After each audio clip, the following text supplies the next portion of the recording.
안녕하십니까. 2024년 11월 20일 수요일 장애인 생활신문 미디어 생활 소리로 보는 뉴스 시작합니다. 오늘의 소리로 보는 뉴스 하나. 권익위 장애인 복지시설 학대 행위 처분 기준 강화해야. 학대시설 90% 이상 개선 명령. 제재 강화 복지부 권고. 둘. 장애인 소유 차량 사고 발생 시 편의 제공 의무화 추진. 조인철 민주당 의원 장차법 개정안 발의. 셋. 실손 24 시각장애인 접근성 제로 즉각 개선해야. 한시련 요구 성명서. 넷. 인천시 교육청 특수교육 개선 전담기구 실무팀 발조. 과밀학급 개선 위한 실태조사 의견 수렴 등 전담. 다섯. 재난정보 아바타로 수어 변환 장애인 제공. 방통위 소외계층 재난방송 기술시연회. 여섯. 이탈리아 공연예술가 베르사니 작품 3편 잇따라 무대에. 모두 예술극장 11월과 12월에 젠틀 유니콘, 덤블, 애니멀 연계 프로그램 워크숍도.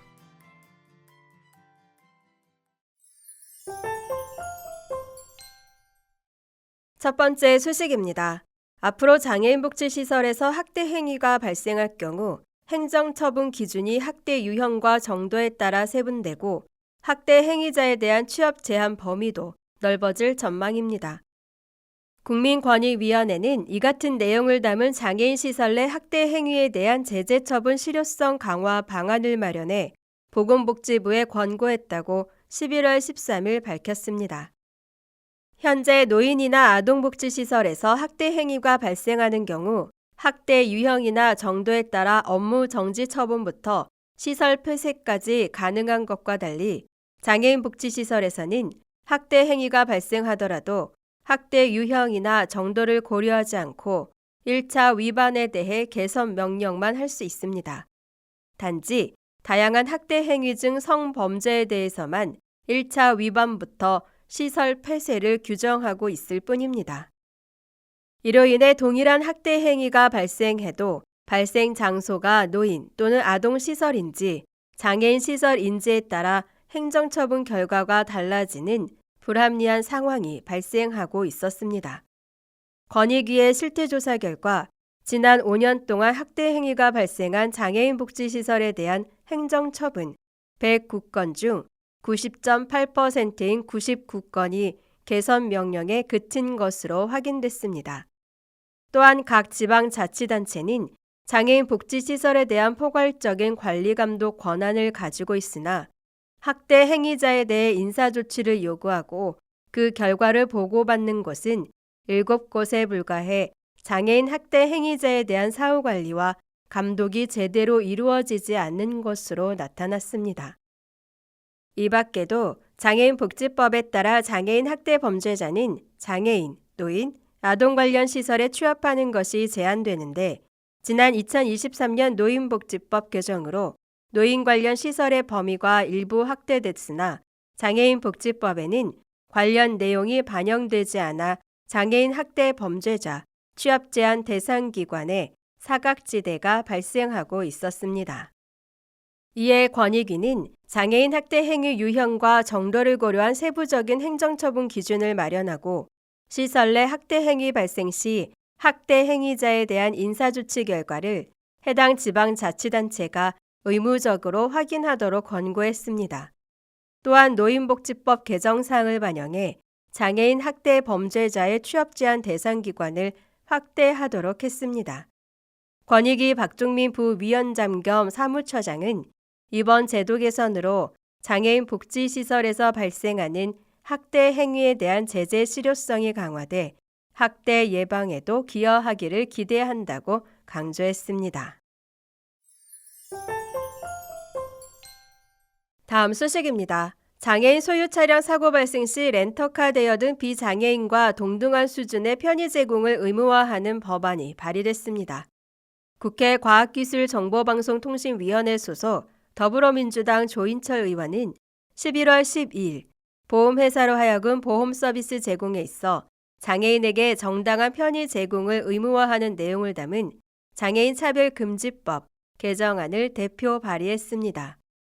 현행 장착법은 금융상품 및 서비스 제공자로 하여금 보험 가입 등 금융상품과 서비스 제공에 있어서 정당한 사유 없이 장애인을 제한, 배제, 분리, 거부해서는 아니 된다고 규정하고 있습니다.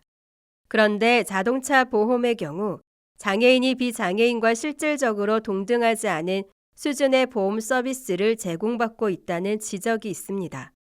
예컨대 비장애인은 개인 소유 차량 사고 발생 시 보험 서비스로 렌터카 대여와 교통비 지급 중 선택할 수 있는 반면 장애인은 운전 보조 장치 부착 차량이 없다는 이유로 렌터카 대여가 현실적으로 불가해 비장애인과 달리 대차료의 약 35% 수준의 교통비를 받는 것 외에는 선택지가 없는 상황입니다. 이에 개정안은 보험회사로 하여금 대여 차량 지급 등 자동차 보험 서비스 제공에 있어 장애인에게 비장애인과 동등한 편의를 제공할 수 있도록 규정했습니다. 조인철 의원은 보험료는 똑같이 납부하는 상황에서 장애인만 운전 보조 장치가 없다는 이유로 대여 차량을 지급받지 못한다는 것은 엄연한 차별이라며 앞으로도 장애인이라는 이유로 경험과 기회가 제한되지 않는 따뜻한 사회를 만들기 위해 더욱 힘쓰겠다고 말했습니다. 다음 소식입니다. 금융위원회와 보험개발원이 실행하고 있는 실손24가 시각장애인을 배려하지 않는 졸속 정책이라는 지적이 나왔습니다. 실손24는 모바일 웹을 설치하거나 전용 웹사이트에서 보험금을 청구하면 병원 방문 및 복잡한 신청 절차를 거치지 않고 손쉽게 온라인으로 청구할 수 있는 제도입니다. 한국시각장애인연합회 이하 한시련은 지난 10월부터 시작된 실손보험 청구 간소화 서비스 실손24의 웹사이트, 안드로이드폰, 아이폰을 대상으로 시각장애인 접근성 실태조사를 한 결과 실손24 웹사이트와 모바일 웹에 대한 시각장애인의 서비스 이용이 어려운 것으로 나타났다고 11월 18일 밝혔습니다. 한시련은 이 같은 조사 결과를 통해 금융 접근성의 구조적 문제와 무책임한 행정이라고 주장했습니다. 한시련은 성명서를 통해 시각장애인들은 접근성과 관련한 다양한 문제로 모바일 웹으로 실손보험 신청이 불가능하다며 시각장애인들에게 이 같은 접근성 차별은 정보 접근권 환경과 지원 부재를 드러내는 것이라고 강조했습니다. 한시련은 실손24 웹사이트와 모바일 웹을 대상으로 실손 청구서 작성, 회원 가입 및 로그인, 문의글 작성, 메인 페이지 확인, 공지사항 게시글 확인 등 5개 주요 서비스에 대해 사용자 평가를 실시한 결과 웹사이트의 경우 시각 보조기기를 사용해 접근 및 이용은 가능한 반면 모바일 웹에서는 주요 기능을 이용할 수 없는 것으로 확인됐다고 밝혔습니다. 한시련은 그러면서 웹사이트나 모바일 웹에서 본인이 방문한 병원을 검색하는 것도 상당한 시간이 소요됐다고 부연했습니다. 한시련은 이어 시각장애인들이 웹사이트를 이용하면서 회원 가입부터 보안 프로그램 설치 등 각종 절차의 어려움을 겪고 있다고 지적했습니다. 한시련은 이 같은 불편 요소들은 시각장애인 등 정보 소외계층에 대한 차별이라는 것입니다. 한시련은 실손24 웹사이트나 모바일 웹에 대한 시각장애인의 서비스 이용 문제 해결을 위한 중장기적 대책이 절실하다며 웹사이트와 모바일 웹을 제작 배포하기 전에 시각장애인 접근성 인증기관에서 검증할 것을 요구했습니다. 다음 소식입니다. 인천광역시 교육청은 11월 18일 인천 특수교육 개선 전담기구 실무팀을 발족했습니다. 부교육감을 위원장으로 하는 전담기구는 교육청 내 외부위원으로 구성되며 실무팀은 전담기구를 지원하는 역할을 합니다. 실무팀은 특수학교 과밀학급 개선을 위해 특수교육 여건 전담기구 구성, 과밀학급 등 특수교육 실태조사, 과밀학급 현장 방문, 특수교육 여건 개선을 위한 의견 수렴 등을 추진합니다. 도성훈 교육감은 인천 A초등학교 특수선생님을 지켜드리지 못해 다시 한번 진심으로 사과드린다며 특수교육 현장의 목소리를 반영하여 특수교육 여건을 반드시 개선하겠다고 강조했습니다.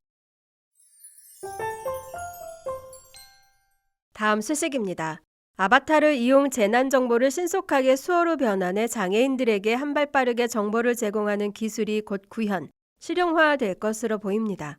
방송통신위원회는 11월 15일 시각, 청각 장애인 등 소외계층을 위해 개발한 재난정보 미디어 서비스 기술, 이하 소외계층 재난방송 기술을 점검하고 제주 KBS 재난방송망을 통해 관련 기술을 적용하는 등 시연회를 개최했습니다. 이번 시연회는 방송통신위원회, 제주도청, 제주 KBS, 한국전자통신연구원, 한국방송통신전파진흥원, 한국전파진흥협회 등 정부와 유관기관 관계자, 기술개발 연구진이 참석한 가운데 제주 테크노파크에서 진행됐습니다. 2022년부터 정부 R&D 연구과제로 한국전자통신연구원이 개발해온 소외계층 재난정보 기술은 재난정보를 신속하게 아바타 수어 영상, 음성 해설 등 장애인 방송으로 변환해 제공함으로써 취약계층의 재난정보를 빠르고 이해하기 쉽게 전달합니다. 이번 시연회에서는 그동안 개발해온 소외계층 재난정보 기술을 KBS UHD 상용망을 통해 현장에서 적용함으로써 상용화를 위한 보안 사항을 점검하고 휴대전화, 블루투스 스피커 등 개인 단말기를 통해서도 소외계층 재난정보 기술을 구현함으로써 재난정보 접근 경로를 다양화하는 방안을 모색했습니다. 또한 KBS를 비롯한 KCA, RAPA 등이 국내외 재난경보 방송 서비스 추진 현황을 발표하고 소외계층 재난방송 기술 보유 기업들과 함께 재난방송 전달체계 개선 방안도 함께 논의했습니다. 조성은 방통위 사무처장은 인사말을 통해 국내외에서 시각, 청각 장애인에게 재난정보가 제대로 전달되지 않아 피해가 확대된 사례가 있는 만큼 재난정보 취약계층을 위해 촘촘한 재난정보 전달체계 구축이 중요하다며 재난정보 사각지대가 발생하지 않도록 조속한 상용화를 위해 방송사, 지자체, 연구기관 등 관계기관들이 적극 협조해달라고 요청했습니다. 다음 소식입니다. 이탈리아의 세계적인 공연예술가 키아라 베르사니의 작품 3편이 잇따라 모두예술극장 무대에 오릅니다. 모두예술극장의 2024 기획 프로그램의 일환입니다. 베르사니의 작품은 정치적 신체의 선언문적 작품 젠틀 유니콘이 11월 29일부터 30일, 장애와 자연의 관계를 묻는 덤불이 12월 4일, 고전 발레 빈사의 백조를 재해석한 애니멀이 12월 6일부터 7일에 무대에 오릅니다. 골형성 부전증이 있는 키 98cm 키아라 베르사니는 작품의 안무, 연출, 출연을 모두 도맡았으며 이탈리아 공연계뿐만 아니라 세계적으로 주목받는 공연 예술가입니다. 2018년 이탈리아 문화예술계 권위 있는 시상식 프레미어 우브에서 35세 이하 최고 공연자를 수상하고 2020년 베니스 비엔날레 국제현대무용축제에 초청되는 등 전 세계 공연 예술계에 영향력을 펼치고 있습니다. 젠틀 유니콘은 유니콘이라는 존재를 통해 사회적으로 부여된 의미와 역할, 기대를 수행하는 정치적 신체로서의 몸을 드러냅니다. 독특하고 고유한 이야기를 지닌 신체를 중심으로 몸의 개념에 대한 사고의 전환을 시도해온 키아라 베르사니의 선언문적인 작품입니다. 공연과 연계해 키아라 베르사니와 음악가가 함께 진행하는 관악기 워크숍이 11월 29일 오후 5시부터 8시 30분과 30일 오후 2시 45분에서 4시에 모두예술극장에서 진행됩니다. 모집 대상은 전문가, 아마추어 또는 장애, 비장애에 상관없이 관악기 연주자로 각자의 유니콘을 해방시키는 과정을 체험합니다. 문의는 전화 02-760-9600 9708번, 02-760-9708번으로 하면 됩니다. 지금까지 소리로 보는 뉴스를 애청해 주셔서 감사합니다. 장애인 생활신문 미디어 생활, 소리로 보는 뉴스 다음 시간에 찾아뵙도록 하겠습니다.